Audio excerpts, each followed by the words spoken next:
What's up, everyone? We are diving back into the multiverse today for another epic. What if Monster Naruto awakened the golden god powers inside him and built a monster harem with Anko and Mei? P1. And if you enjoy this fanfic, then please press the like button and subscribe to my channel for more fanfic like this and comment for next part. And now let's start the fanfic. The first thing he noticed was the warmth. Not the unpleasant, hot summer day warm. No, it was far from that. The warmth he was experiencing was the kind only another body could produce. The kind only someone you trusted could give you. It was intimate and innocent all at once, and welcoming, very welcoming. The gentle rise and fall of his warmth's chest against his back was the second thing he noticed. It captivated him, the pressure applied to him every time she took in another breath. The feeling was both firm and soft. Such softness shouldn't exist in this world. It calmed him, like it was his own personal paradise. He wondered if many others had felt this very same slice of heaven. It was his favorite spot as of this moment. How his body was tangled with his warmth was the next thing his mind picked up. Their legs were touching, smooth creamy flesh meeting his own tanner shade. Her legs were longer than his, but they were still able to intertwine them together. Hers were as soft and smooth as her chest, if that was even possible. Auburn hair lay sprawled out on the bed, brushing his shirtless back. His warmth's arms were completely wrapped around him, locking together in a safe embrace. He could feel her warm breath on his neck every time she exhaled, reminding him just how warm she was. If he could, he'd stay like this forever, but that wasn't something either of them could do. Both of their tasks were much too important. Their countries needed them. He gently broke the lock of her arms, and untwined their legs, earning a groan of displeasure. He chuckled. She obviously liked their close slumber as well. Just a while longer, Naruto-kun. The sleepy Kunoichi mumbled, wanting to stay in her comfortable spot for as long as possible. After his little chat with Jiraiya last week, Naruto had told Mei his real name. He knew she was someone he could trust with that little secret. He could feel and understand anyone he wished just as much as they understood themselves. He knew that Mei actually cared for him, even if she wanted to care for him on a more romantic level.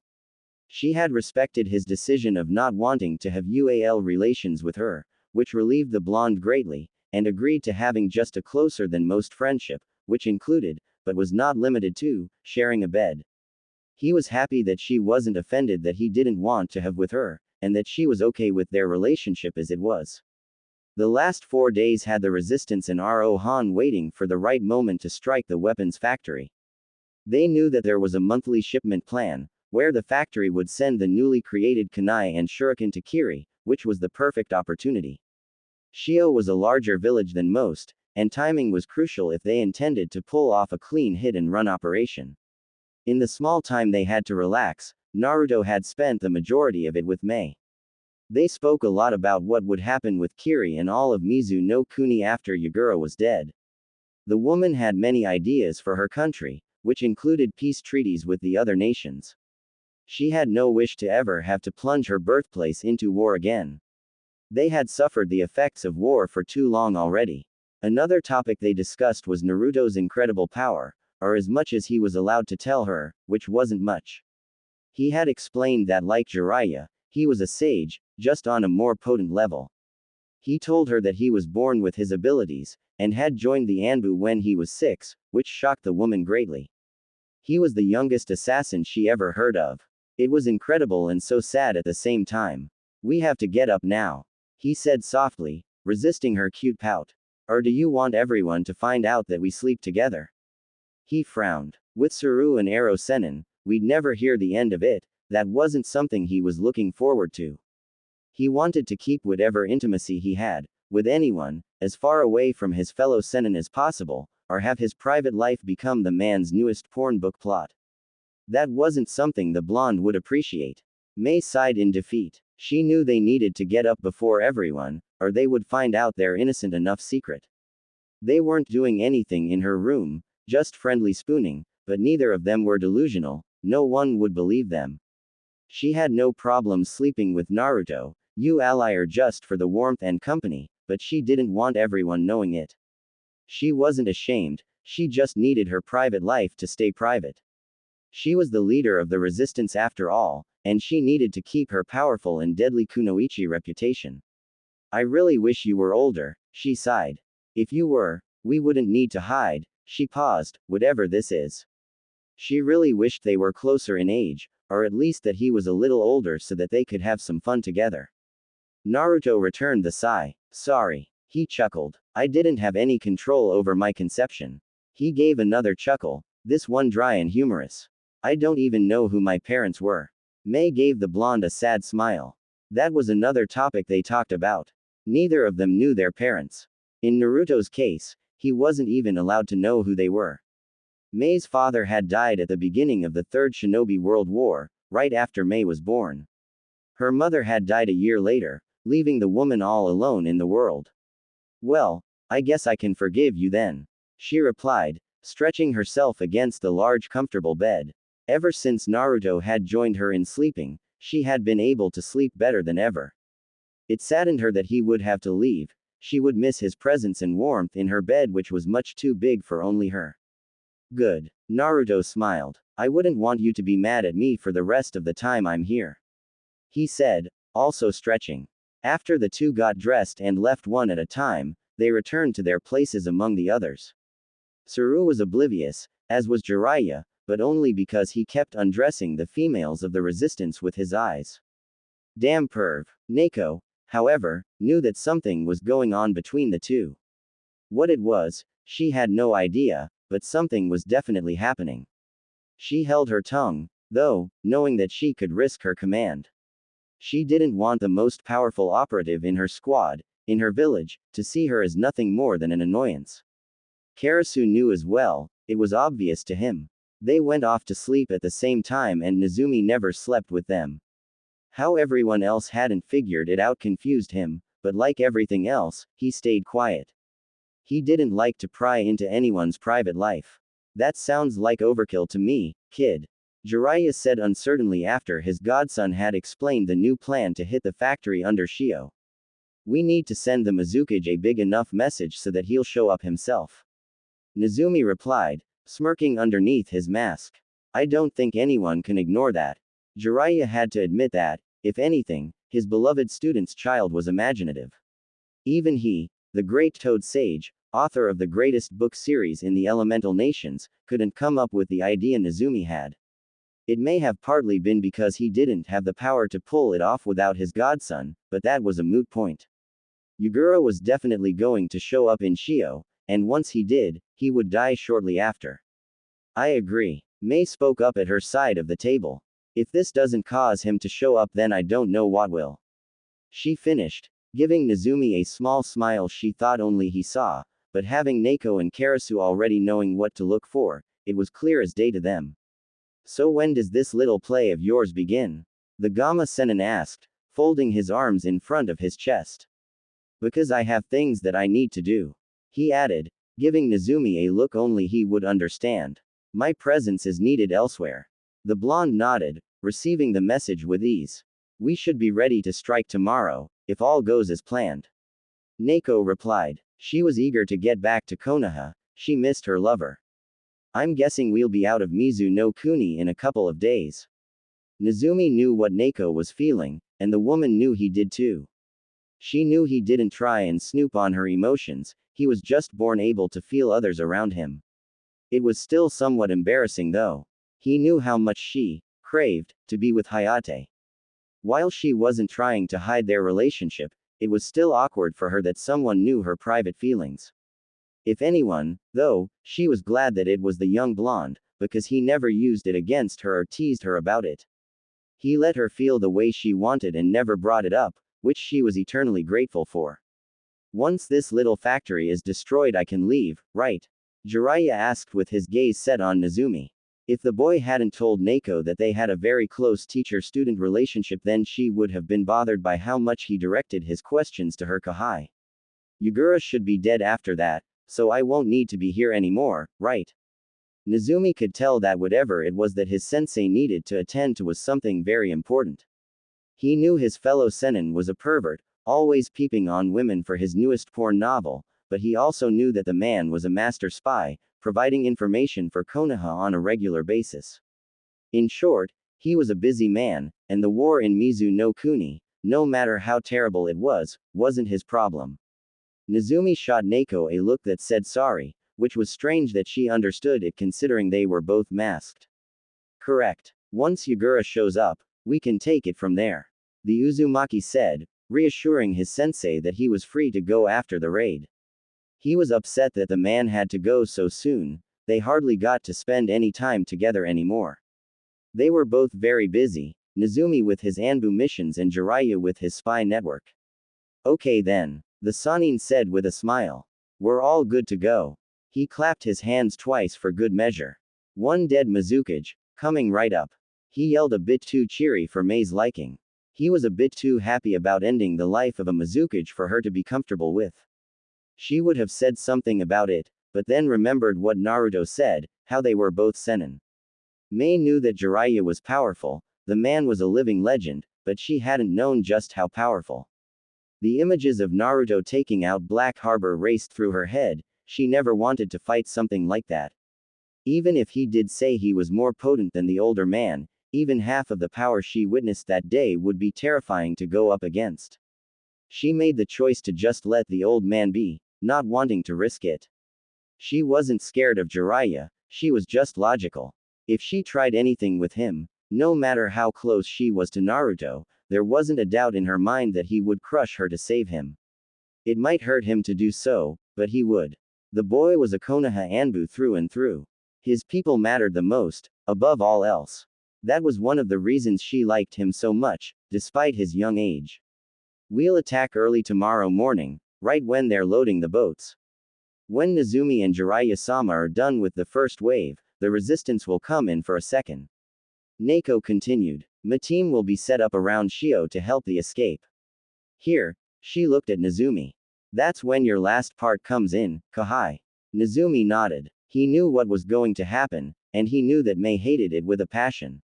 She knew how strong he was, and that he could take care of himself, but it would be almost like they were abandoning him, something she never did. The plan was simple. Do something that Yagura wouldn't be able to ignore, destroy the base, hightail it out of there, and leave Nezumi behind. Once Kiri captured the boy, he'd let them take him to the hidden village, where he would do what he did best, eliminate them. All of them. Get some good sleep everyone. Mei ordered, giving the blonde another warm glance. You're going to need it. She finished, ending the meeting for the day. The two senin sat in the elder of the two's personal lodgings, speaking in private. They couldn't speak about certain things in front of the others, even the other members of Team RO. Are you ready for the other reason you're here, Naruto? Jiraiya asked in a low and serious voice. This was something only he and the Hokage knew of. It was the most important secret in Konoha, even more so than the secret child of the Yondaime. If the other nations realized what was happening, they would be furious. It would mean total war, with Konoha at the center, besieged by all other nations. I am, Naruto replied, once again in the presence of someone he could be himself with. I'm not worried at all, it should be as easy as last time. He reassured the Sannin. More importantly, when am I going to see you again? He asked with a frown on his face. You hardly ever come around Konoha anymore, he folded his arms across his chest. I miss sparring with you. Naruto hated how well Jiraiya could read him. The Sannin could tell what he was feeling almost as if he had the same abilities as him. To prove his thoughts, Jiraiya gave him a knowing smirk. Sorry about that, Gaki, but you know my work is important. He sighed. And you're not in Konoha all that much either. He added, causing his godson to chuckle. I guess that's true. Naruto agreed. Neither of us have enough free time. He added. He loved his job, it was the most important thing in the world to him, but he did wish that he had more time to spend with his precious people. You should quit the Anbu then. Jiraiya said sarcastically. Naruto narrowed his eyes and smirked. Or you should quit your spy network. He retorted. The room was silent for a moment before they both busted out in laughter. They each knew that they could never quit what they both loved doing, which was protecting and serving Konoha. After a few minutes of laughter, the Sennin finally calmed it down just enough to talk to one another again. In all seriousness though, if you do encounter some kind of trouble, the Sannin was cut off by the blonde with a wave of his hand. Naruto could already tell what he was going to say. It warmed his heart that the man cared so much for him to actually worry about him, but it wasn't necessary. He could handle anything that came his way. He wasn't why or arrogant, just confident in his abilities. He stopped being challenged by Jiraiya a year ago, he was sure he'd be fine here. I'll be fine, sensei. He said again. I won't be alone. He touched his stomach and smirked. I'm never alone. He finished, causing Jiraiya to return the smirk. Minato knew what he was doing. Sealing the Kyuubi inside Naruto was an extremely smart move. No one before Naruto was capable of harnessing the greatest of the Biju. Not even Kushina, with her special chakra and chakra chains, could control the chakra entity. And yet, her son could at such a young age. It was amazing. I guess you're right, kid. I never really thought about it that way. Here, Jiraiya rubbed his chin with his right hand. You know, that's really something you should be proud of. He smiled at his godson. I know I am. His smile grew when the boy's eyes widened. He knew the blonde always treasured the compliments he got from him more than others, for whatever reasons. Probably because he always treated the Uzumaki like an actual kid. After Naruto spent only a few seconds to recover from the kind words, he gave a heartwarming smile. Thank you, Jiraiya-sensei. He brought his right hand to the back of his neck. I really appreciate it, coming from you. He added. Jiraiya nodded. Both Sennin knew the other with great detail, even without the blonde's special skills. They had a special relationship. Naruto could feel how the Sannin cared for him like family, which was odd for him at first, but he quickly enjoyed the warm, familial feeling coming off of the man. Jiraiya himself had the, sometimes annoying, ability of reading him like a book, which, admittedly, brought a smile to his face. They were both Sennin, capable of feats no other shinobi could accomplish, so they could both understand each other in a different way. Even if Naruto didn't know it yet, they really were like family.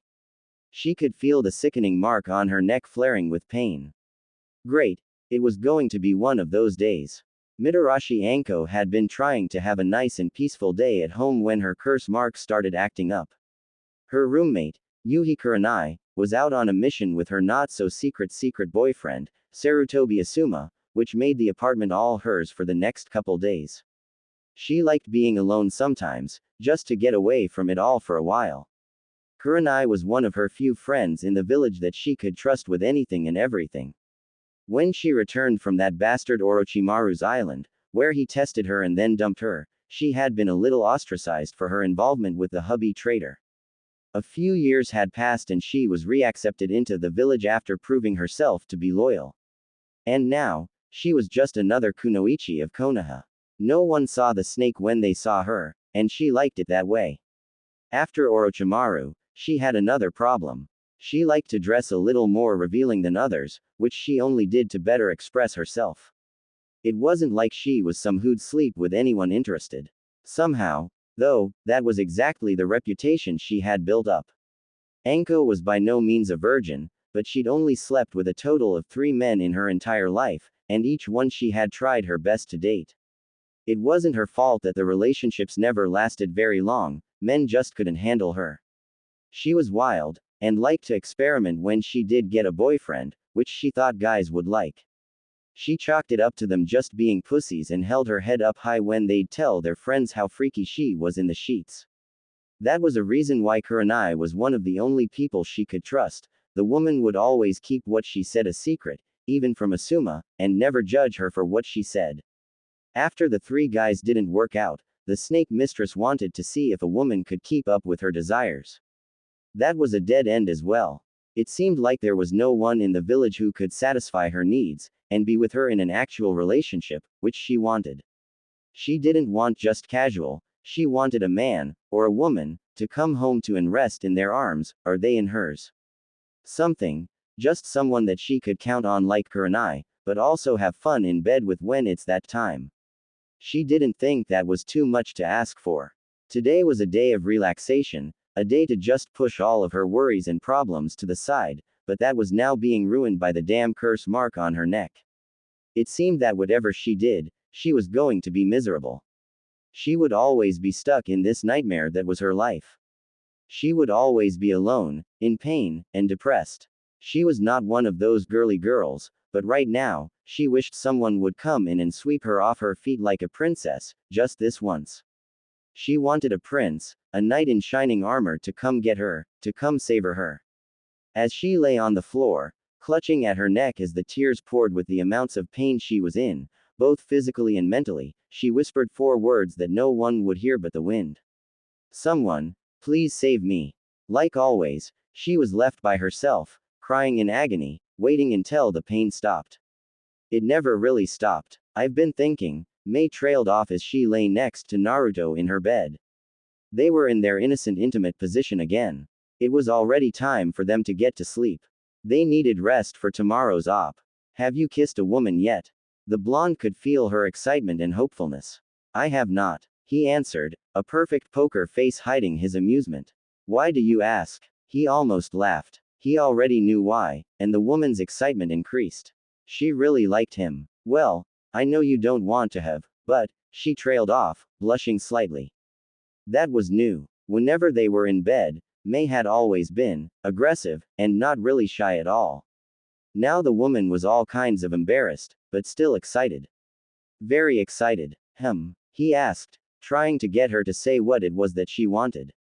He already knew, but it was funny to see how nervous she was. She really hoped he didn't decline this offer. And if it was for what Naruto thought it was, he was most likely going to say yes. He might as well have something to show for his time with the powerful Kunoichi. If you would like to kiss me. She said it as a whisper, and Naruto would have made her say it again, like he hadn't heard it, to play with her a bit, but didn't have the chance to. His lips met hers so quickly that neither of them had the chance to react. He didn't know how much his body really wanted the auburn-haired woman. He pulled back soon after, a sheepish look on his face. Sorry, he said. I don't know why this time he was cut off when May smashed her lips to his, going in for seconds. They were so soft, he momentarily thought, like the rest of her. If all women were this soft then he couldn't age fast enough. He really wanted to be with one now. It was the woman's time to pull back, giving him a smile. Don't apologize, just keep kissing. She said somewhat breathlessly. He laughed. The woman was really excited. Oh well, might as well have a little fun. Kissing wasn't something he was against. Jiro and Noboru were currently on watch duty. The two Chunin hated to be assigned so early, but today was a big day. The shipment to Kiri was today, and nothing could go wrong. And with the demons of the resistance, everyone was a little on edge. Do you think they'll come here? Jiro asked, fear evident in his voice. Jiro was the younger of the two, with short brown hair and the traditional Kiri Chunin uniform. Noboru had shoulder-length black hair and the same uniform as his younger comrade, except his gray flack was unzipped. The man's grin showcased his shark-like teeth Kiri was so famous for. Don't get paranoid on me now, kid. He scolded. Now's not the time to be shaking in your boots. He rolled his arm, trying to pop his shoulder. If they do show up, we'll be famous for killing Mizukage-sama's most hated enemies. Doesn't that sound like a wonderful idea? Noboru always was delusional. That does sound good, he said, tilting his head up to dream about all the women they'd get to sleep with if they were considered heroes. Jiro was also delusional. When his eyes met the sky though, they widened in horror. He dropped the kunai he had in his hand and he slowly began to point at what he saw. 10 minutes before, the Resistance and Team RO made it to Shio 5 minutes prior.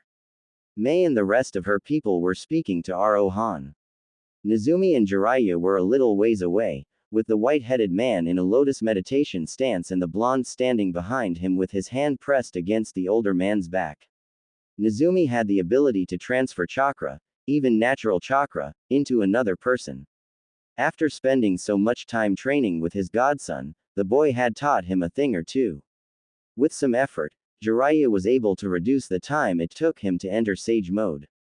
He also no longer needed to rely on Fukasaku and Shima to assist him while in Sage mode.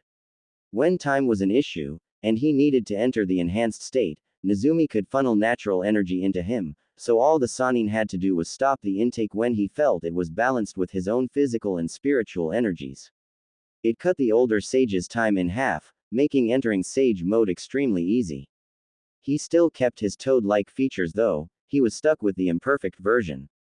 It didn't take long for the two Senin to rejoin the small army, in their respective sage modes. Mei almost balked. They looked nothing alike. The only thing similar were their eyes, and even then it was minuscule. Both of their irises were burning bright gold, but Jiraiya's pupils were a horizontal bar, and he had an orange pigmentation around his eyes.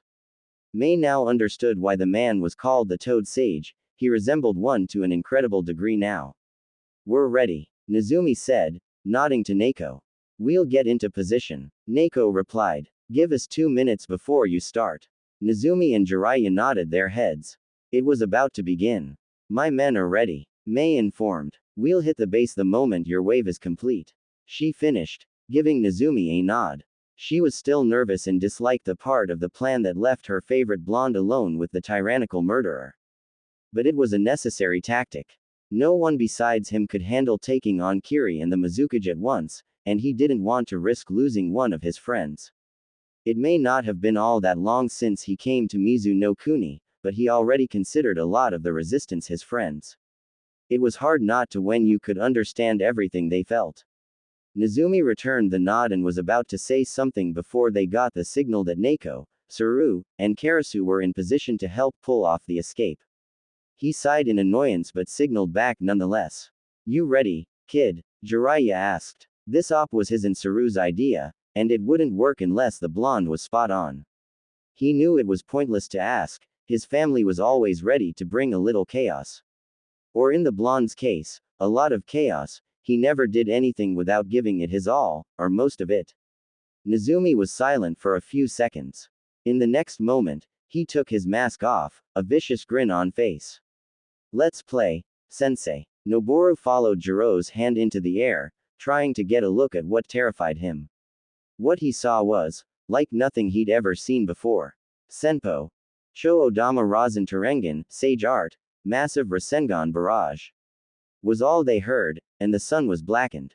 The sight was enough to cause Jiro to wet himself.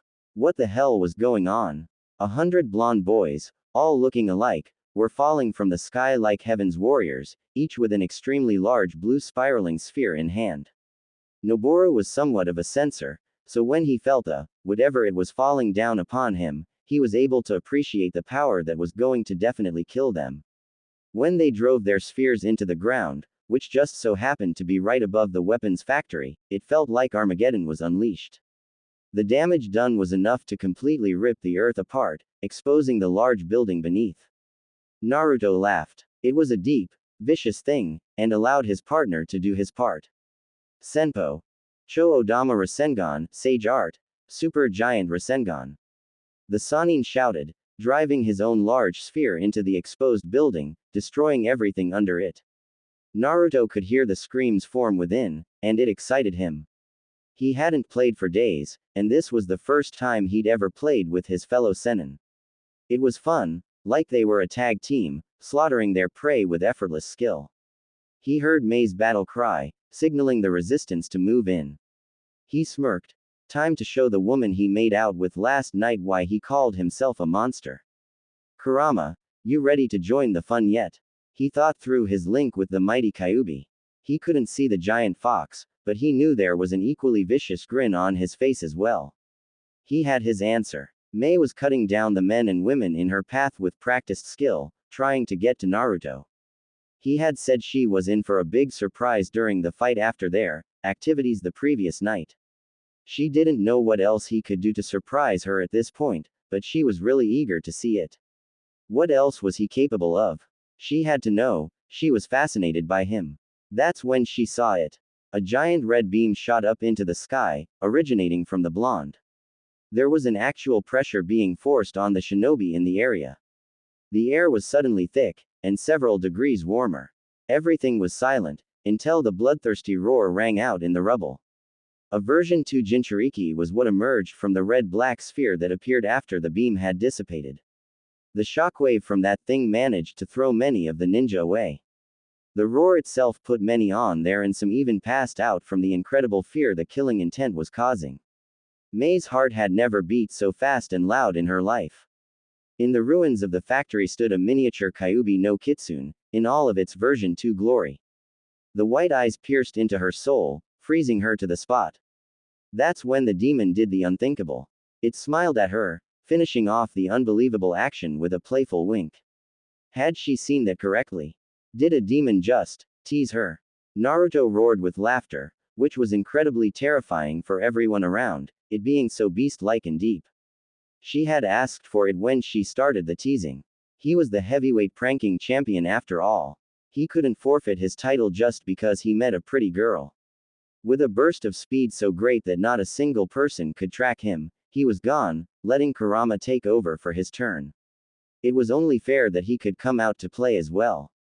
Cold awe ran through Saru when he felt the Kyuubi's presence join the fray. Karasu was indifferent, having been up close to the ungodly powerful feeling of rage and hate. Neko sighed, shaking her head in exasperation.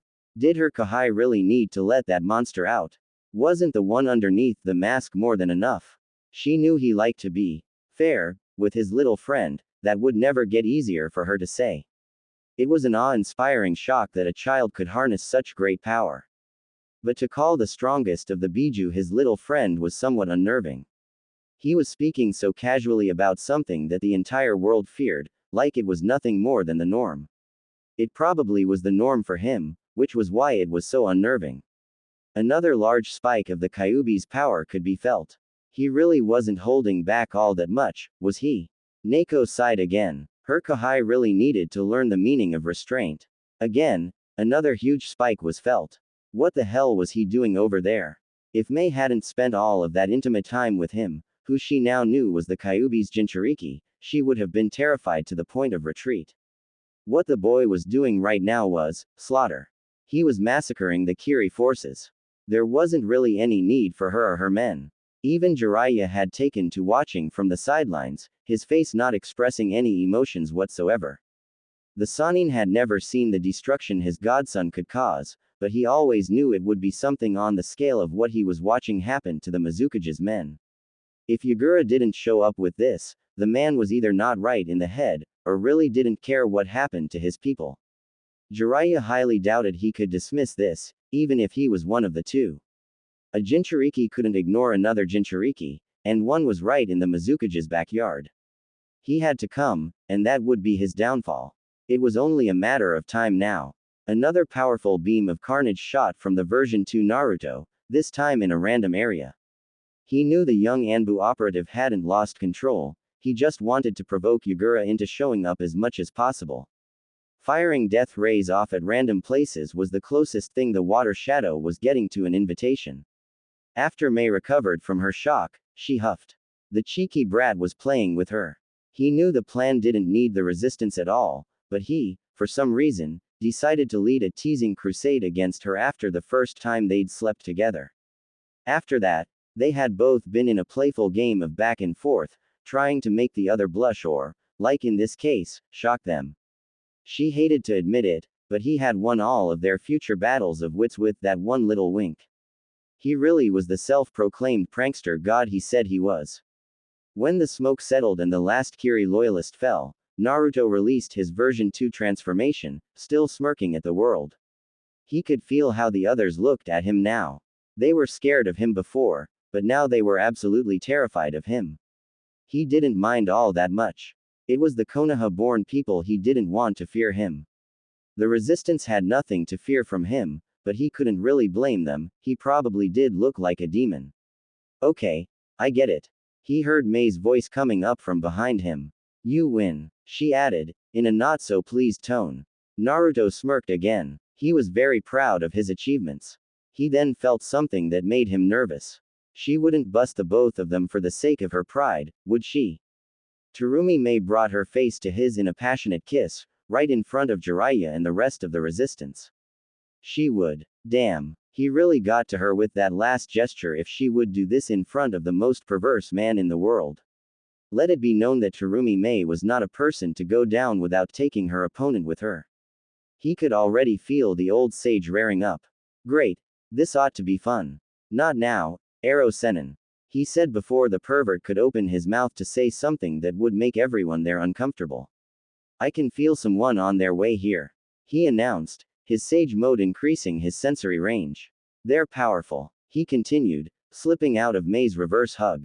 Incredibly powerful, he added, taking the mask off his belt. Jiraiya became serious. Good. This wasn't the time to mess around. He and the resistance needed to get out of there right away. Be careful, kid, Jiraiya said, turning his back to regroup with Rohan. I'll see you soon, I promise. He finished, taking off, not turning to face the closest thing he had to a son. Naruto knew though, Jiraiya loved him, and hoped he'd be okay. It wasn't necessary, but it felt good nonetheless. He was about to walk into the ruined factory to wait for the Mizukage when he was stopped by a soft hand. You better come back alive, Naruto-kun. May whispered, embracing him again from behind. If you don't live to be old enough to have with me, I'll kill you. Naruto thought his sleep buddy's logic was flawed, but didn't speak his mind. Instead, he broke the warm embrace, walking forward. He stopped before he jumped in and slightly looked at her over his shoulder, putting his mask back on. When he was masked, he jumped into the rubble of the underground building, not caring what was coming for him. May would never forget what he did when he paused. The smile on his face actually managed to make it feel a lot colder than it was. He terrified her. And she loved it. Yugura had disembarked from Kiri the second he felt a Jinchuriki's presence. So that was how they managed to bring so many of his bases down. He wondered for a moment why he hadn't been able to feel it before now, but decided to ponder it at another time. His enemy was practically begging to be caught, like they wanted him to come and collect their heads. That was fine with him. It was time he put the fear of the Mizukage in the resistance. He'd have fun with this one. He didn't care if they were children, if they were old enough to kill then they were old enough to die. That was the shinobi way. That was the Shigiri no Sato, village of the bloody mist way. The way it was supposed to be. The death of a kage is always a major event. There hasn't been more than 4 in every nation since the birth of the hidden villages. The last to die was the Yondaime Hokage. It's time to change that. Ending the life of a kage will be my crowning achievement. I can't help that I'm this excited, it's going to be a riot. It was time to cry havoc, and let slip the dogs of war. It was time for Yugura to meet a real monster. Back at the hidden resistance base, a nervous May was sitting in her room, alone. She had virtually left someone she had been close to behind, allowing her enemy to capture him.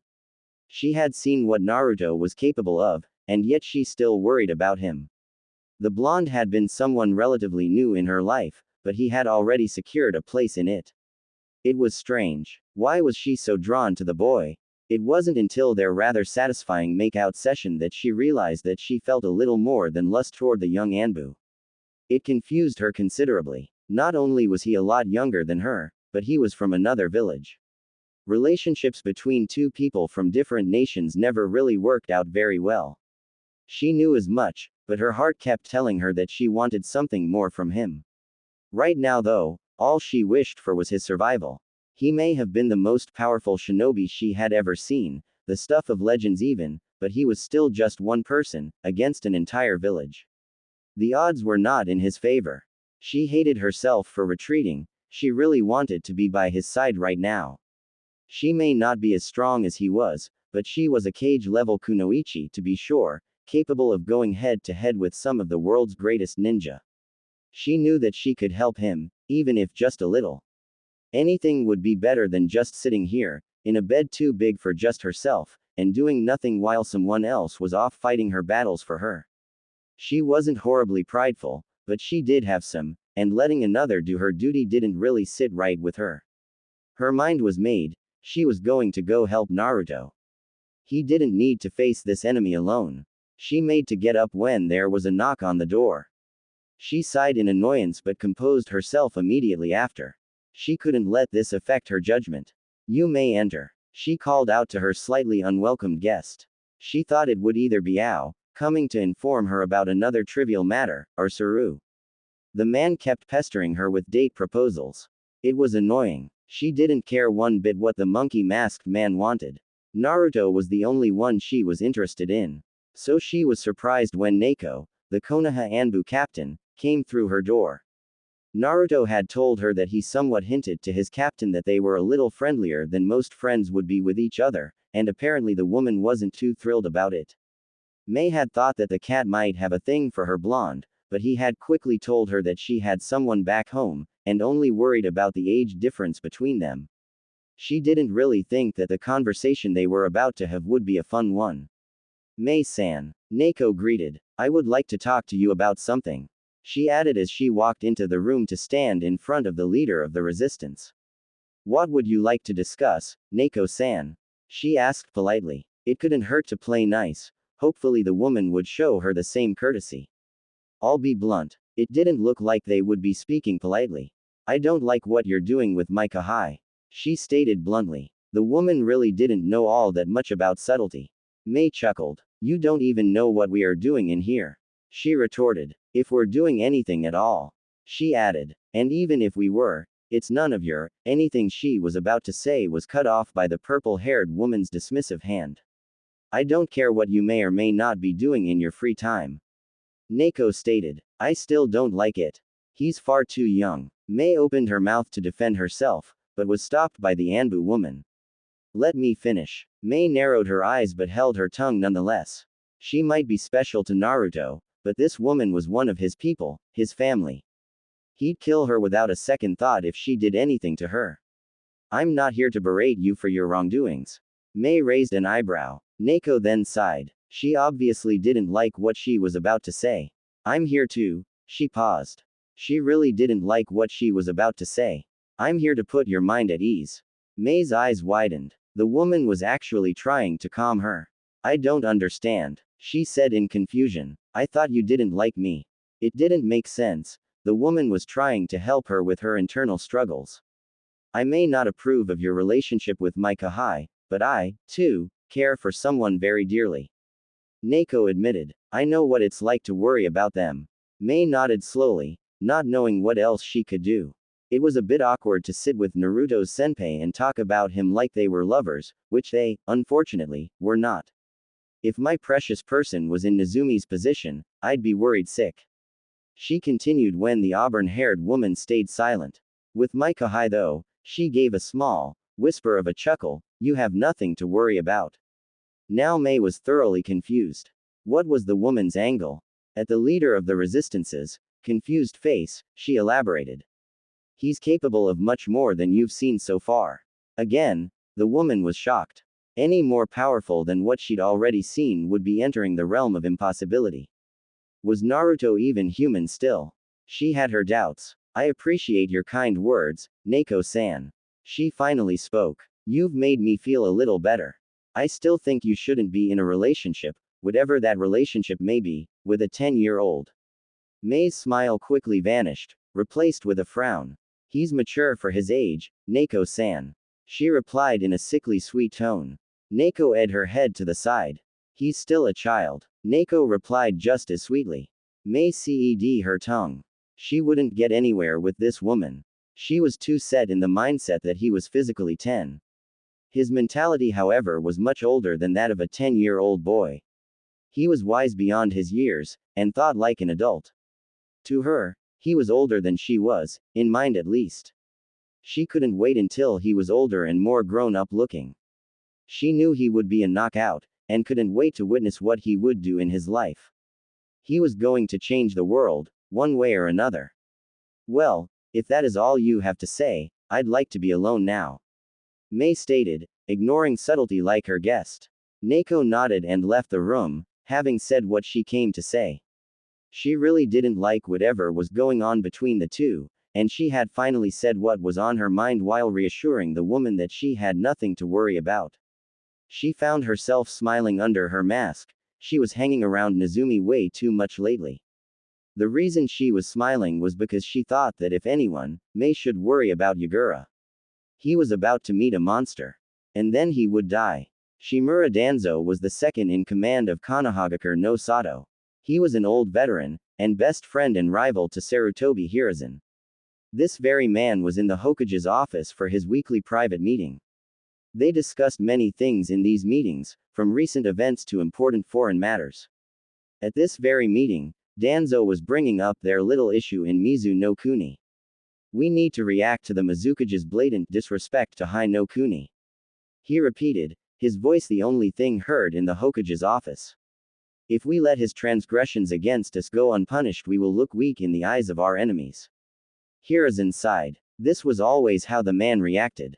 He thought there couldn't be peace among the hidden villages. In his eyes, Konoha was the greater and all the other nations should bow their heads to them. It was hard to handle him, and even harder not to have him around. If Sarutobi was the light, then Danzo was the darkness, and they needed to coexist in order for the village to survive. There were things that the Lord Third just couldn't do, necessary things to protect his people, which Danzo was more than willing to accomplish. It was all for the sake of the village and her people. It is being taken care of, my friend. Sarutobi stated. Danzo looked at his longtime friend and raised an eyebrow. Oh, his voice was laced with curiosity. Who did you send, Hiruzen? He asked, wanting to know who the god of shinobi sent to Mizu.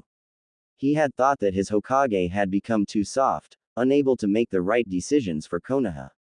It was very rare for the aging man to send in a team to end such an important man's life without being forced by him and the village elders. I've sent my shadow to shine our light upon Kiri. Danzo understood the cryptic words. Word of a child with the power greater than the 5 Kage serving under the Hokage in his personal Anbu unit, RO, began to spread a year ago. It was just a rumor, but Danzo knew better. He and the elders were given confirmation that the boy actually existed, but his identity was still kept from them. They weren't happy about it either. Such a strong child should belong to all of Konoha, not tucked away in the soft man's pocket. Danzo had thought the boy's gifts would be wasted with his old friend. That's why it surprised him so much when he was told that the boy, whoever he may be, was in the field, taking the life of a man who needed to die for Hai no Kuni to prosper. I must say, I wasn't so sure you'd wield him properly. The war hawk said, it's good to see you're using your tools properly. A rare small smile ghosted his face. For Hiruzen, it was the opposite. A frown appeared. Our shinobi are not tools, Danzo. His voice showed the power he was known for when he was younger. You'd do well to remember that. He finished, lighting the tobacco pipe he had taken from his desk with a small kaiden jutsu, or what he called a simple F of his fingers. Ah, there's the professor I used to know. Danzo chuckled softly, which would have been incredibly creepy for someone who didn't know him as long as Hiruzen had. It would seem that your shadow has brought back the warrior in you. The Sarutobi couldn't help but smile at those words. It was the truth. Naruto, or what he and Team RO now referred to as his shadow, had brought back a piece of him he thought was long lost. When he began training the blonde with Kakashi and Jiraiya, his body felt old and weak. After the first 2 years, however, his body felt like it was in his prime. When you train with someone like Naruto, it's impossible not to get back in shape. I was shown that I'm far from the incompetent old man that so many see me as. Hiruzen said. He hadn't felt this good in years, and he no longer felt like he needed to rely on his teammates to help lead the village he was chosen to command. It is good to hear you say that. Danzo stood as he spoke. This village needs the man who was given the moniker, God of Shinobi. With that said, the leader of the foundation left the Hokage's office, content on letting the Lord Third finish the job. If he could do what needed to be done, then there was no need for him to get involved. Danzo needed to remember to properly thank this shadow of Hiruzen's. The boy had brought back his friend. Rattling chains was all that could be heard in the streets of Kurigakure. The Kiri people watched as the Yondaime Mizukage, in the company of 2 hunter nin teams, escorted what looked like a child in a Konoha Anbu uniform. Rumors of the demons of the resistance were even heard by the civilians. It was kind of hard to keep something like that a secret for very long. Most of the inhabitants of the mist secretly hoped that the boy was not who they thought he was, because they wanted to be freed from the psychotic cage just as much as the bloodline users. He was a terrible man who cared very little for his people, sacrificing his shinobi like they were little more than livestock. It was so sickening that most of the people who sided with him did so just to save their lives. There were a lot of loyal followers, though, and they were just as sick as their leader. The situation in the village was horrible, and news of the demons of the resistance gave the helpless people hope. Every few seconds a hunter nin would yank on the chains that secured the boy as their prisoner in an immature attempt to trip him as he walked. He never fell, but when he stumbled the head hunters would laugh. These men were obviously some of the Mizukage's loyalists, the disgusting filth of the world, all of them. The boy showed no fear, but that might have been because he was wearing a mask. His steps were heavy, like he was someone walking towards his destiny. Most of the gathered people thought that he was destined to die very soon. If they only knew. The blond boy kept his head high, not allowing himself to look weak. A lot of the Kiri nin who stuck around for survival respected him for that. The devil only knew what their monster of a leader would do to him. Even the civilians knew of the man's harsh punishments. Public executions were a popular practice, there had been 5 this month alone. The barbaric events would be carried out in the children's park in the middle of the village. It was an idea that the people liked as much as the old academy graduation test.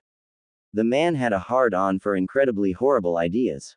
The boy was covered in what appeared to be inked symbols, a lot of them, all looking alike.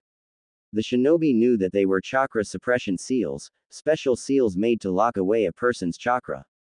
The amount of them said that either Yagura was being overly cautious, or the blonde had incredible reserves. Both had an equal chance of being the reason coming from a man like the Mizukage. The man was so strange that not a single soul could guess what he was going to do next. He was all over the place when it came to the decisions he made. Some began to think that not even Yagura himself understood the reasoning behind some of his actions. The man was a certified sociopath. The thought that Konoha had such a young child in the ranks of their Anbu was somewhat of a shock to the people of Kiri. The shinobi knew that the leaf produced more child prodigies than all of the other 4 combined. It was a known fact. Konoha was on the top of the shinobi food chain, even after being attacked by the strongest of the Biju and losing their Hokage. The loss of the Yondaime Hokage had the other nations hoping that they could take up the mantle of the strongest, but with the god of shinobi still breathing, it was impossible to match the first of the ninja villages. Kiri had only vaguely knew about the happenings of the outside world. Being in a civil war made it kind of hard to be up to date with foreign affairs. Even still, the death of a Kage was always something that reached even the most secluded of places. The thing with Yagura was he didn't fear or respect the Lord Third Hokage, which was a fatal mistake. Every Kage had at least a little fear and some respect for the man. He was the 3rd human ever to hold the title of God of Shinobi, along with the Rakudo Sennin and Lord First Hokage, Senju Hashirama. He had held the longest time as a Kage in history. The only other man who was able to claim such achievements was the Sandaime Tsuchikage, Onoki. For the Mizukage, who hadn't had much experience in anything but causing civil wars in his own nation, it was incredibly foolish on his part. Even in the presence of a Kage and 8 hunter nin, the blond boy stood out most prominently. He had an air about him that caused all eyes to watch him. He was chained thoroughly, and had the most powerful shinobi in Kiri escorting him to the hunter nin headquarters to get information not only on the resistance, but Konoha. That's why it confused the spectators. It felt like he was the one leading them to something. It was absurd, but that's the way he carried himself. All of this coming from a child made it even more disbelieving. Sometimes, the people of Kiri wondered how Yagura managed to become the man he was today. When he was elected to be the Mizukage, he was a kind person who cared very much about his nation.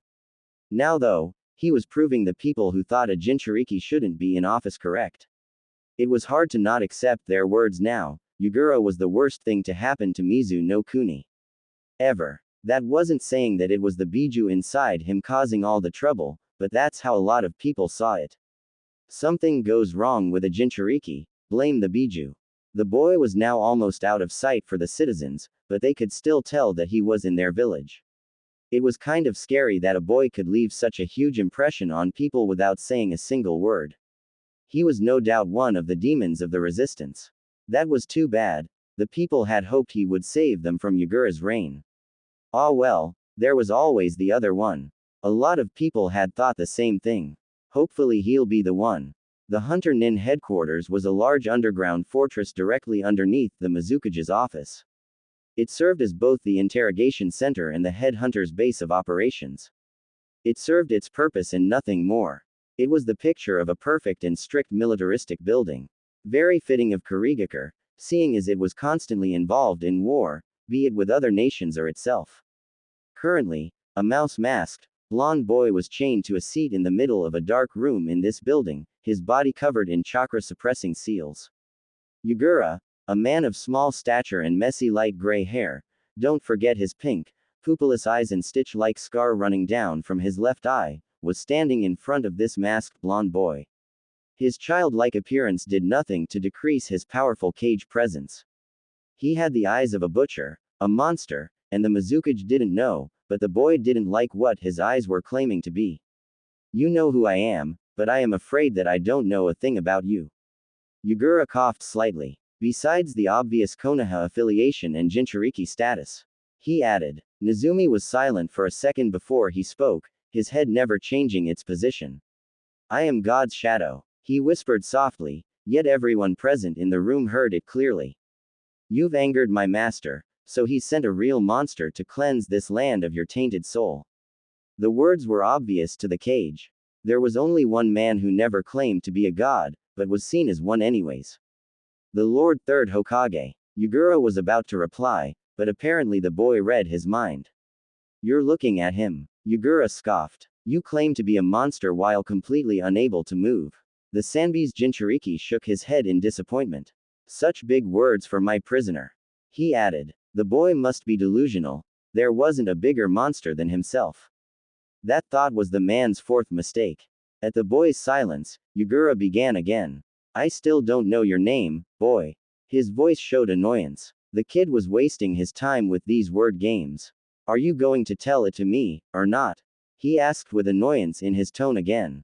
The man's feelings were very entertaining if nothing else for the boy.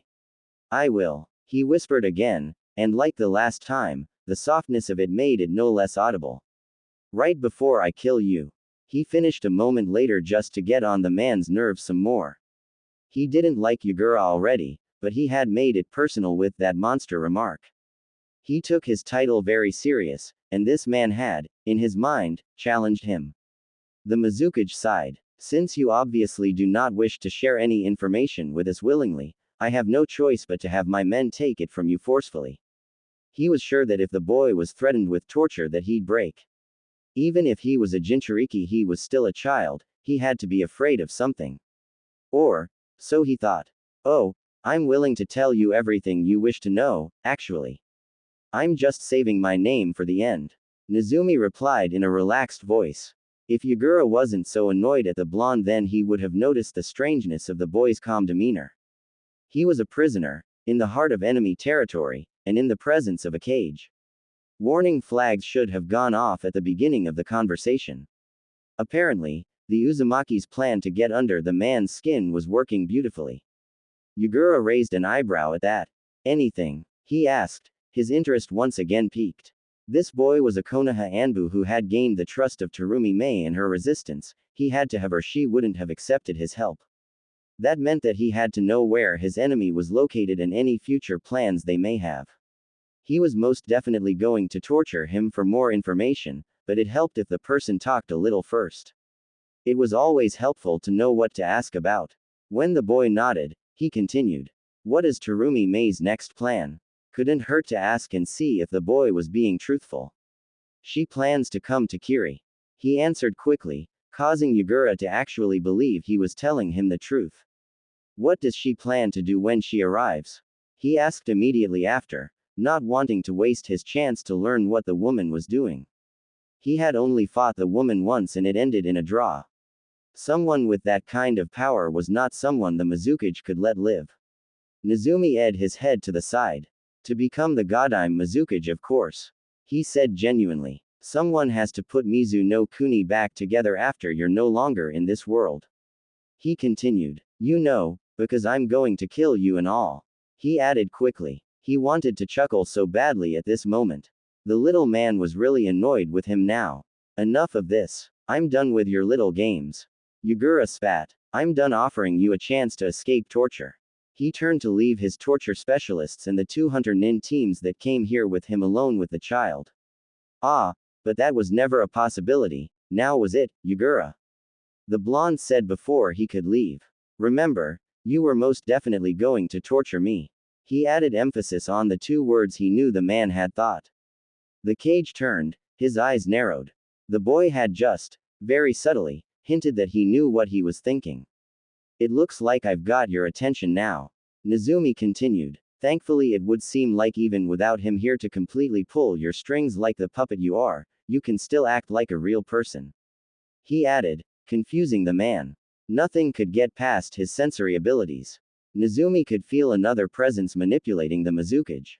He couldn't feel the intruder exactly though, probably because the man wasn't anywhere near them. Mei had mentioned that she thought it might be possible for someone to be controlling Yagura. She thought it was too much of a personality change for the noble man with good intentions to become the thing he was now. More nonsense, boy, Yagura asked. I really haven't the time for this. If you have something to say, say it. The fact that the man was being manipulated didn't change what he was here to do. The Lord Third Hokage had ordered him to take the life of the Yondaime Mizukage, and he had a perfect completed missions record. He would have to tell his leader his findings though. Someone capable of controlling the mind of a powerful Kage who was also a Jinchuriki was a dangerous person.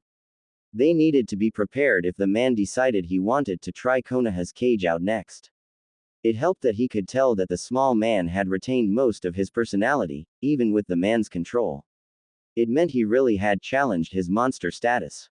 He would enjoy proving the man wrong. Alright then, straight to business. Nezumi said. You've made 4 mistakes, Mizukage-san. Yagura ignored the way he was addressed. Right now he was more interested in what the boy thought he had done wrong. Oh, he asked. Please, enlighten me, he replied with mock curiosity. The man believed he was speaking with a regular child, even if he was a human sacrifice. You actually thought you captured me, making me your prisoner. He shook his head slightly. You were mistaken. You're trying to say you wanted to be captured. The Kage asked in a condescending tone. Forgive me if I don't believe you, boy. Nezumi was silent for a few seconds before he began. Then, you thought this number of seals could suppress my chakra. Those seals could hold me and half of my shinobi forces combined. Yagura retorted. Even if you do contain the Kyuubi, you do not have the ability to break free. After that, you said you were the better monster. This was said with a little anger, something his fellow Jinchuriki didn't miss. I don't care what you want to call yourself, kid. His tone now annoyed Nezumi. You're a prisoner. What you are no longer matters. The Uzumaki could tell he still felt like he was the greater monster. Now I'm done speaking with you, he said, making his way out of the room. He made it halfway out the door when he heard the boy speak again. I still haven't told you your 4th and most foolish mistake. Yagura made his way back to the boy, wanting to hear his final words, slipping his mask off to look him in the face before he left. His eyes immediately widened when he saw the vicious smirk on the young face. That's when the seals decorating his body lit up, signaling their activation. The room shook and cracked under the pressure of the power the child was emitting, trying, and succeeding, to break from the suppression seals. One by one, the many tags burst, sending smoke into air in an impossible show of strength. The blonde's eyes were a molten gold, staring straight into the man's soul.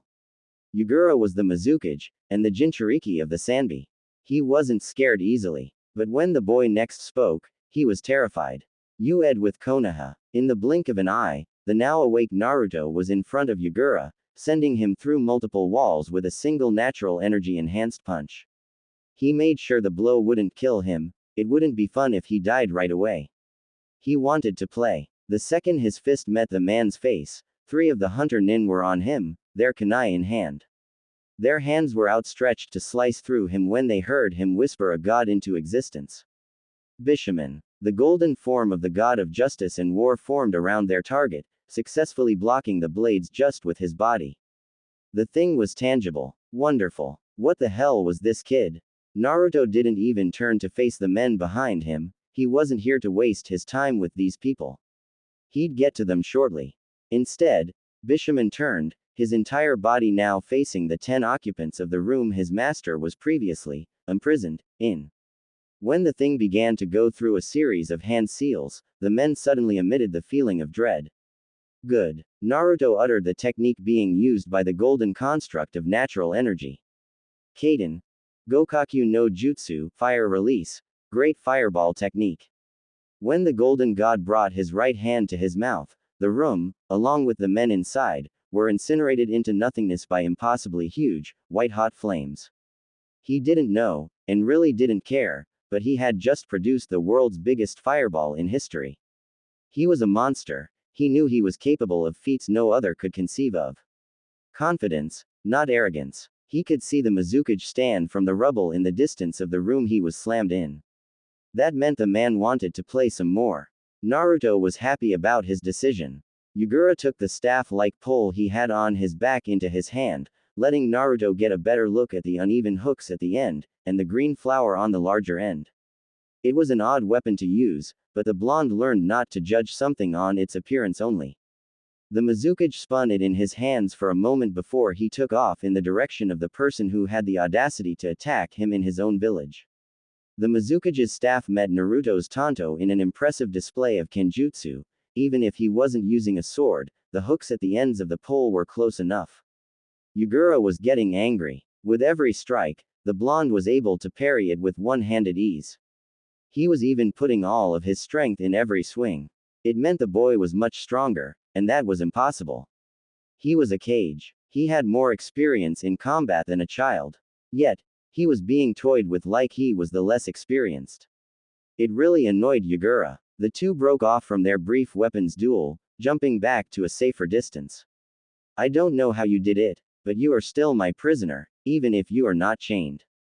Naruto responded with a crazed smile, and a blue sphere began to come into existence in his right hand, causing Yugura to widen his eyes.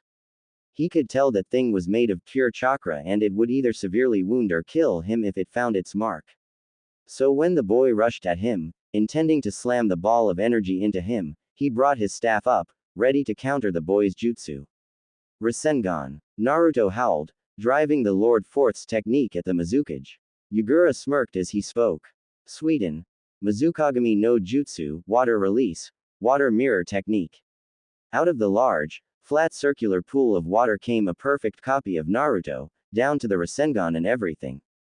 It shocked Naruto for all of 2 seconds before he dismissed it and decided to test what this copy of him was made of. When their Rasengans met, Naruto was impressed that they were on the same scale, and effectively cancelled both jutsu. When the clash was overthrown, Yugura's copy of him dispersed into water. Your abilities are nothing to me, boy. The Mizukage sneered. There is nothing you can throw at me that I can't toss right back. He added, his tone claiming he was the superior. Naruto smiled and then waved, disappearing in a puff of smoke. Yugura's eyes widened. The one he had been facing was only a Kage Bunshin, shadow clone. Where was the real one then? He was informed of the boy's position when the back of his head was impacted by the blonde's foot.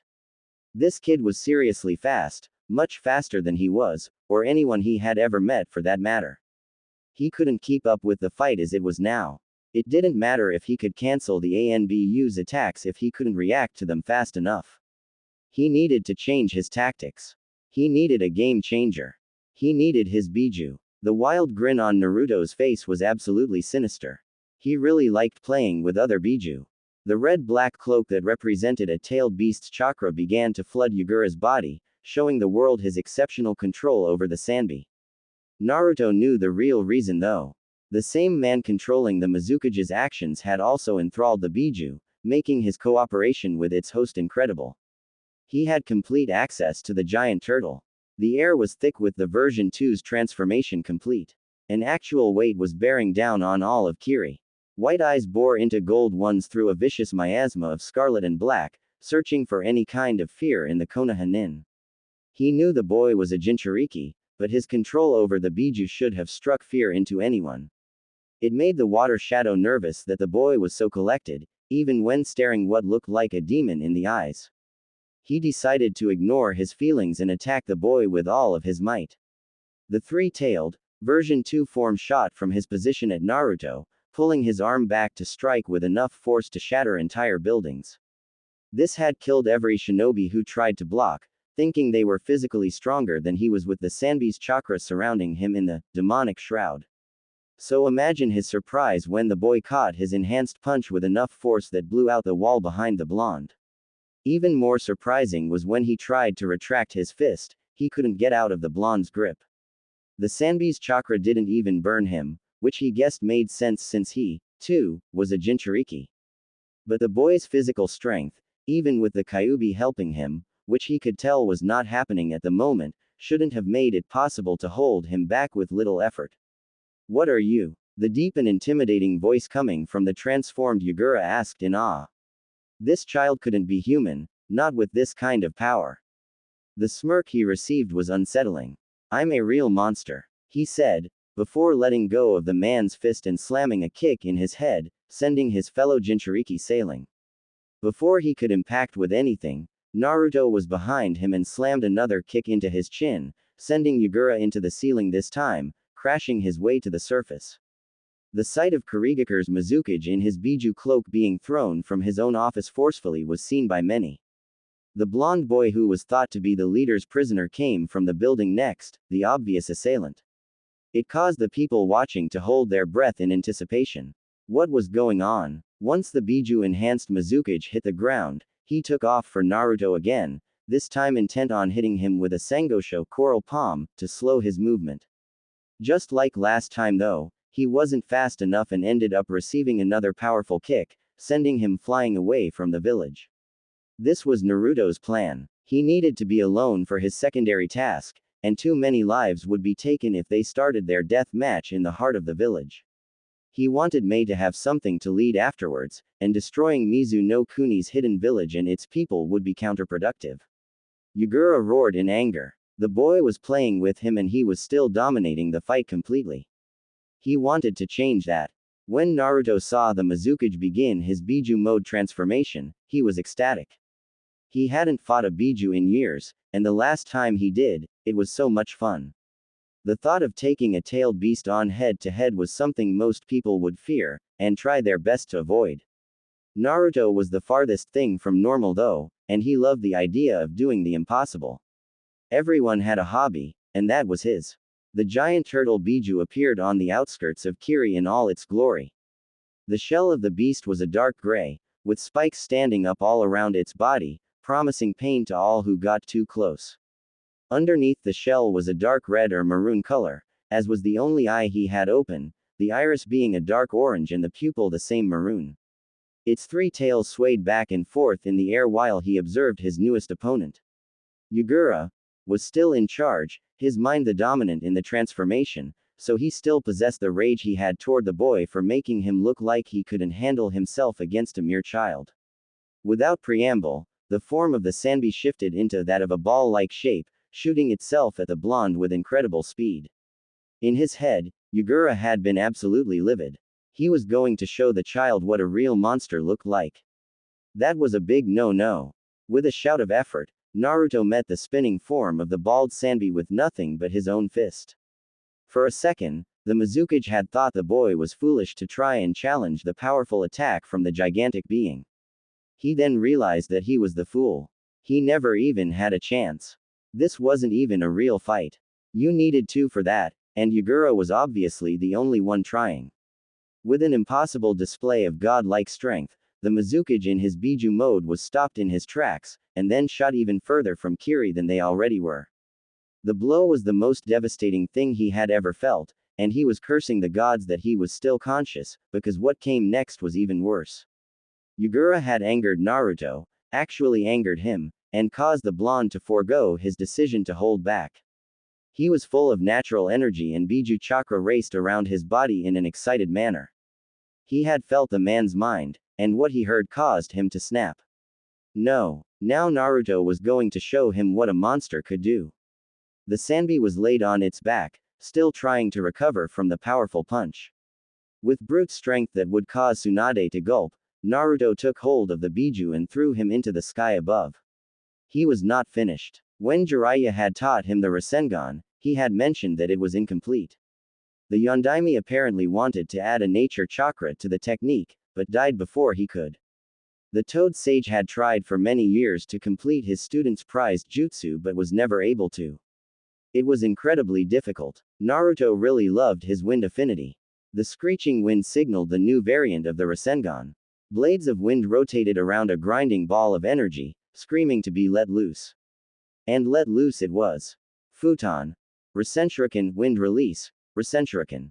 The destructive spinning sphere was hurled into the beast's back, blasting it even higher in the sky. He was not finished. In the next blink, Naruto was above the tailed beast now, with 2 Rasenshurikens this time, one in each hand. Futon. Suin Rasenshuriken, wind release, twin Rasenshuriken. He shouted as he shot both of the powerful versions of the Rasengan he had created at the Biju, who was still being buffeted in his back by the first one. When the twin spheres met the Sanbi's body, he was crushed on both sides for a moment, before the two overpowered the one, forcing the Biju back down to the ground with an earth-shattering crash. He was not finished. Bishaman, he shouted, the god coming into the world with his words. This time though, the god's body had something it never did before. Naruto willed himself to stay in the sky, golden wings now protruding from his powerful sage dust technique. Not wasting any time, Naruto continued his assault. Senpo. Kami no Migi Te, sage art, the right hand of God. With all of the might he could muster, he dove from his spot in the sky like the warrior of God he was and slammed the powerful fist of a Kami into the Sanbi, officially ending his wave of carnage upon the Mizukage. Now he was almost finished. Naruto landed on the ground next to the crater the Biju was smashed into, letting Bishaman take his leave, back to the heavens to sit amongst the gods again. Yagura began to revert back to his human shape, no longer capable of holding Biju mode. The Uzumaki jumped into the crater to stand over the fallen cage. He needed to tell the man one last thing before he allowed him to die. He crouched down so that he could speak these words into his opponent's ear. Take this with you into the pure world. He whispered. My name is Uzumaki Naruto, and when I'm finished here, he waved one arm into the sky to elaborate, I can't wait to play over on that side. He finished. Yagura's last thoughts before the blonde boy he now knew to be Naruto snapped his neck were of acceptance. He had met a real monster. The sound of the Yondaime Mizukage's neck snapping filled the crater, announcing, finally, the fall of Yagura. It was now time for Naruto to start his second task. After Naruto was completely finished with Yagura, he went straight to the resistance, eager to let them know that the war they had fought in for years was finally over. It didn't take him very long, and he was immediately assaulted with cheers from the people, nods of approval from his team, and a nice big kiss from Mei, which had Saru gaping in shock. At first he was angry that Mei declined him so many times for a 10-year-old, but then he quickly reminded himself that his 10-year-old hero had scored with one of the hottest women he had ever seen. This kid was a god among men in the eyes of the Nara Anbu operative. It all happened very fast. One moment, they were celebrating the death of a madman, and the next, they were watching the people of Kiri greet Nezumi and Mei. Nezumi knew that the mass majority of Mizu no Kuni would accept Mei with open arms as their new Mizukage. The woman had led the resistance for years trying to free her country. She was seen as a hero and honestly the only person who was good enough for the job. Nezumi was fine with some praise, but when an entire village regards you as their liberator it gets to be a little too overwhelming. The waves of thanks and gratitude he was feeling from the Kiri people almost caused him to flee.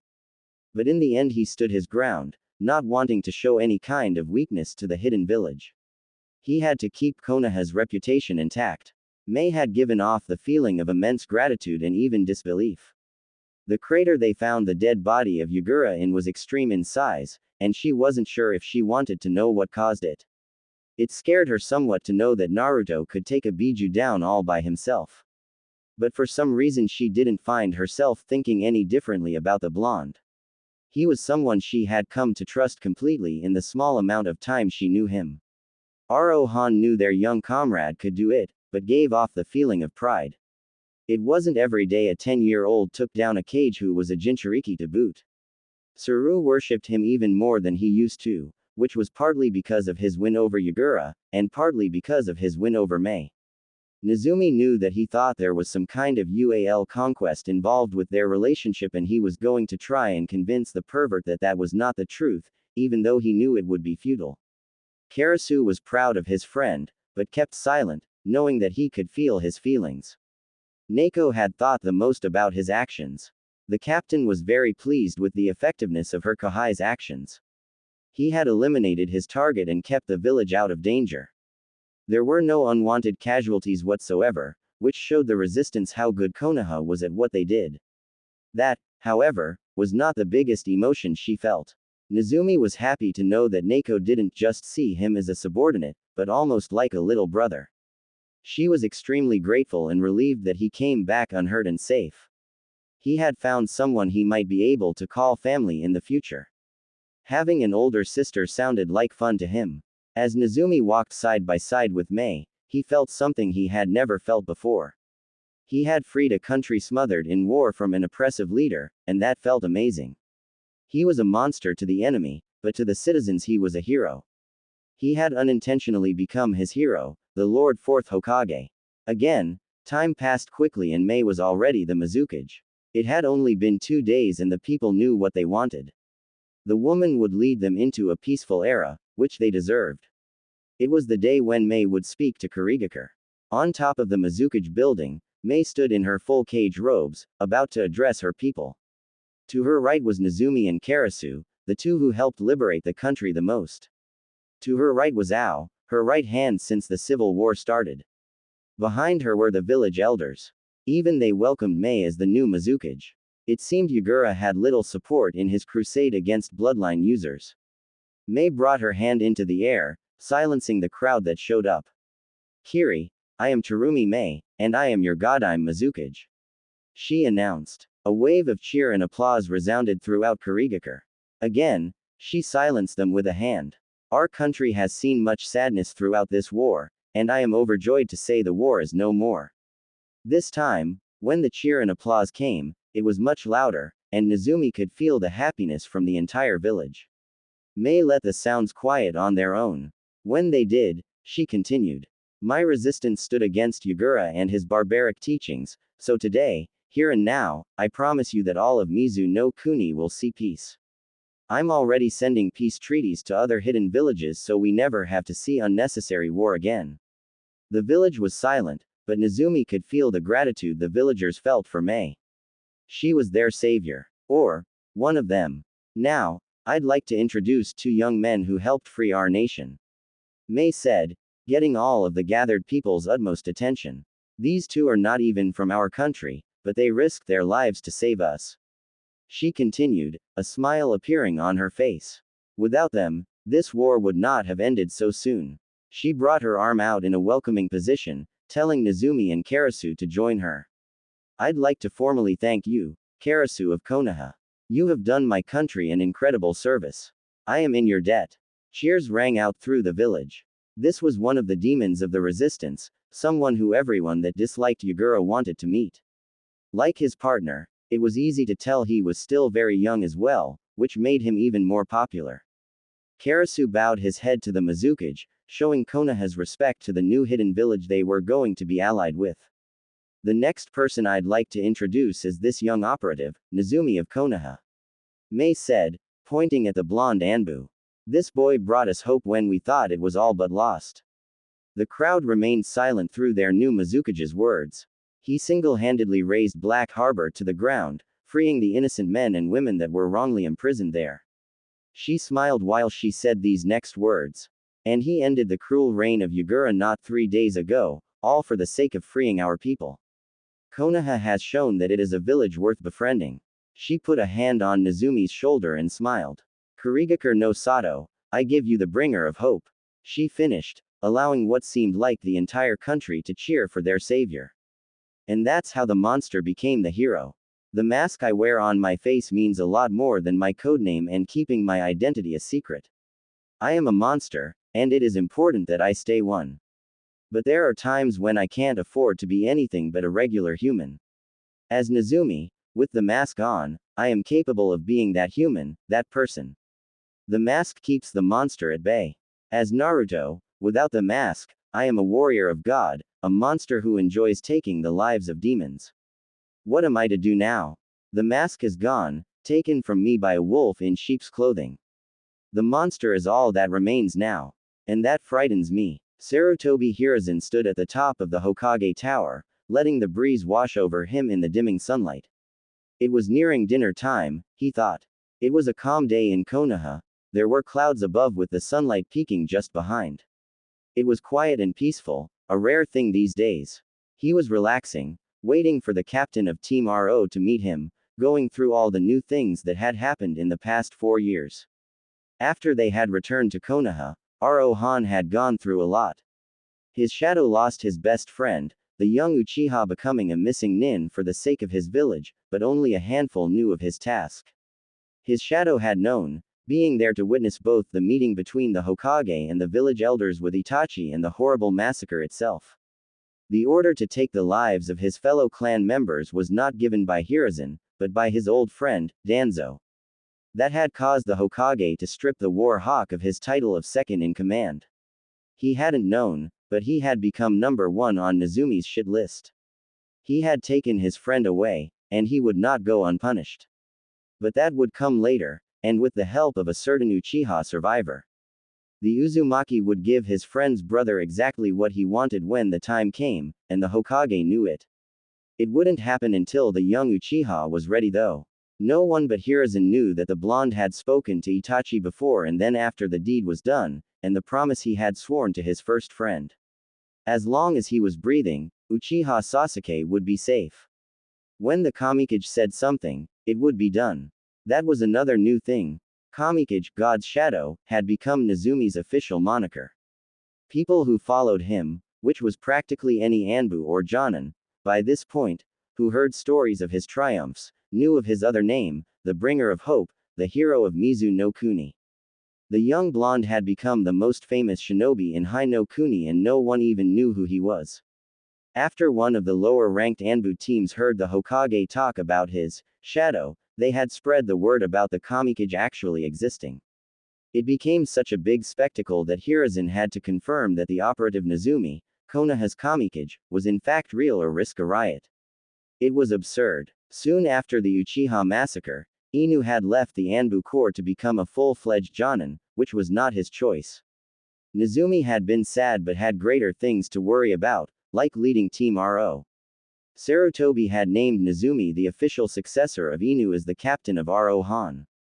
He had many responsibilities, so he had little time to miss his senpai. After the confirmation of his existence, Nezumi was known not only as the youngest Anbu operative ever, but also the youngest captain ever. He was the new poster boy of Konoha, except no one knew who he was or what he looked like. Somehow, word of him being blonde surfaced. He suspected Saru was the traitor, and many people thought that meant he was a Yamanaka. Which he wasn't, he was an Uzumaki, and what he now knew, a Namikaze. Hiruzen and Jiraiya had told him of his heritage a week after he returned from Kiri, right after he mentioned he felt like the Lord Fourth when he set Mizu no Kuni free. The old teacher and student were a little nervous how he would react, and were extremely relieved when he understood, and felt nothing but happiness at the news. He had looked up to the man his whole life. To learn that he was his son was the best thing to ever happen to him. He was even excited to learn that his mother was the Jinchuriki of the Kyuubi before him. He had something in common with her as well. He had worn a smile under his mask the entire month after that, the Uchiha massacre the only thing that would cause him to lose it. He was sad that all of the Uchiha, his fellow Konoha shinobi, were gone, but he was more depressed about losing his best friend. When he was titled a traitor and missing nin, Nezumi had almost killed Danzo early. The things he heard people say about Itachi made him furious, and when he became the captain of Team RO, he had banned any bad words about the Uchiha. During the time before the massacre, Nezumi had felt the disgruntled minds of the Uchiha. They had felt ostracized by the rest of Konoha, and they had finally had enough of it. The Hokage wanted to find a peaceful solution with the clan that co-founded the village, but after several reports from Itachi and Nezumi, he knew that Danzo and the elders were right, extreme action was required. The Hokage had decided that Nezumi would carry out orders to only kill the Uchiha who wanted the coup to proceed, and spare the ones who were against it. Afterwards, the Hokage would work with Makoto and Itachi to fix the relationship between the clan and Konoha. It would have worked too, if Danzo hadn't acted on his own accord. Now, Itachi was a missing nin and the entire Uchiha clan was gone. Nezumi had lost his first friend. With the loss of one friend, he had gained another who he was much closer to. Neko had stayed with Nezumi in Team RO, and the two were like siblings now. Neko, who he now knew to be Azuki Yugao, was the only person alive who was brave enough to stand up against the Kamikage. She was just like an older sister. She was strict with him when the time called for it, like with women, and gentle with him when he needed it, like with Itachi. She was his closest friend, even more so than Itachi was, and he loved her like she loved him. He had even met her boyfriend, Gecko Hayate, who was a nice guy. He had a strange cough that he never seemed to get rid of though. It was weird for Nezumi to speak with someone outside of Anbu, but Hokage Gigi had allowed it, and Neko really liked spending what she called time with her boys now, so he had no choice. When Yugao said something, it was done. Hiruzen was happy that Nezumi had found someone he could depend on and talk about non-Anbu related things, like his feelings, which he could not talk about to any man. Neko had kept all of his personal feelings a secret, like he did with hers. It was strange. A 15-year-old was best friends with a 22-year-old. Oh well, the boy was never ordinary in the first place. The Uzumaki had kept his perfect completed missions record even still, after 8 years of being in the Black Ops. It was amazing, and never done before. Everyone had a few failed missions, it was close to impossible not to, but Nezumi had always said his hobby was making the impossible possible. The Sandame had always thought that his shadow was beyond powerful, but the things he was accomplishing nowadays was awe-inspiring. He had left every other shinobi in the realm of mortals and ascended to something different, something more. Even with all of the power brimming inside him, he still spoke of gaining more. The things he had hypothesized he could do with a little practice were godlike. It made Hiruzen and his student nervous that the blonde would turn out to be like Orochimaru, craving power and willing to do anything for it. They were relieved when Nezumi had felt their nervous thoughts, explaining that he only wanted to gain more power to protect his nation, nothing more, and he'd never sink as low as the traitorous scum. The Hokage had his eyes on the Hokage monument, admiring the view. He really missed his teachers, and wished that Minato could have seen what his child became, a true patriot. It was a shame that none of the previous Hokage could meet his shadow, they would have loved to meet such a powerful and loyal Konoha nin. He chuckled a bit. His shadow outshined him. That wasn't very shadow-like.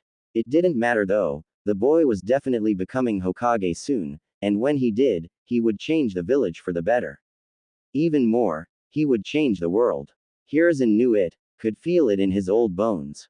It was strange. His shadow was running a little late. That was not like him at all. As soon as he had thought that, the blonde-haired Nezumi fared into existence behind him, kneeling and bowing his head to his leader, as was protocol for all Anbu. Nezumi, you're late. Hiruzen decided to tease him a bit. I was hoping Kakashi-kun wouldn't rub off on you. He pushed down the need to chuckle. It is a very bad habit. Like every other time when someone tried to tease him, the blonde saw it coming miles away with his abilities. I think you're a little early, Gigi. Nezumi replied, standing from his kneeling position. You may have forgotten the correct time you wanted to see me. He continued. Old age seems to be catching up to you. He finished with a satisfied smirk under his mask. He was top dog when it came to pranks. Careful Nezumi, you're awfully close to insubordination. Hiruzen joked back. He may not be the greatest, but he had learned a thing or two while playing these games with his surrogate grandson. Yes, Hokage-sama, the blonde intoned. He had been out of the village for a month with the last mission and hadn't seen his Gigi or Nei-chan the entire time. He missed them and was happy to be back for a while. He didn't know what was about to come though. The Lord Third cleared his throat before he spoke. I have called you here to give you your next orders, but before I do, have a look at this. Nezumi accepted the little black book his Gigi handed him, recognizing it as a bingo book. You weren't considered a dangerous shinobi unless you had a bounty on your head in one of these little books. Page 33. He added. Nezumi turned to the correct page and read. Name. Nezumi Kamikage, Bringer of Hope. Flee on sight. Affiliation. Konohagakure no Sato. Clan. Unknown. Family. Unknown. Age. thought to be between the ages of 15 and 16.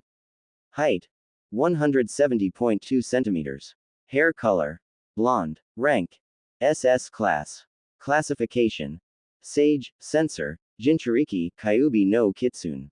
Notes: first shinobi to gain the SS class rank since Namikaze Minato, the fourth Hokage. More data required. Recommendation for approach N.A. Bounty. None has yet to be posted. If Nezumi wasn't so upset about someone having enough information on him to put him in the bingo book, he would have found his first entry into the big leagues amusing. Apparently he was the boogeyman. And the fact he had a flea on site order attached to him outside of wartime confused him. This has too much information for it to be an outside source. Nezumi said a little bitterly. That meant they had someone inside Konoha who had high enough clearance to have all that knowledge, giving the other nations the confidential information. My thoughts exactly. Hiruzen replied. It was much too detailed not to originate from the inside. There was even a picture of him, with his mask on of course, and it was the very same picture he had for his top secret profile. There was a traitor amongst his forces. I understand, Hokage-sama. Nezumi said, Hiruzen not even having to say what was on his mind. Take your mask off, Nezumi. The Lord Third ordered in a hard tone. The blonde complied immediately. He knew this was necessary. His identity was compromised, even if it was only Konoha who knew it. The village knew that the child Uzumaki Naruto was the Jinchuriki of the Kyuubi, and if they had a mole, it wouldn't take very long for other nations to know as well. Sarutobi took the Anbu mask. As of this moment, you are no longer a member of the Anbu. The blonde nodded. Uzumaki Naruto, you are now an official Jonin of Konoha. Report to my office first thing in the morning. Naruto nodded, and then frowned in thought. Hokage-sama, what about my living arrangements? It saddened Naruto that he had to leave the Black Ops so suddenly, but he could think about that later. Right now he had more important things to get done, like finding a place to live. He felt her before his Gigi said anything. I'm sure you'll figure it out. The god of shinobi said with a smirk. I'll see you tomorrow, Naruto-kun. He finished, and then Sunshine's body fared away, done with what he needed to do. Yugao was in her civilian clothes, denoting her off-duty status. Thanks for listening. In the next part. In the meantime, please leave a review, I would love to hear your feedback. Especially if it helps me improve the overall story.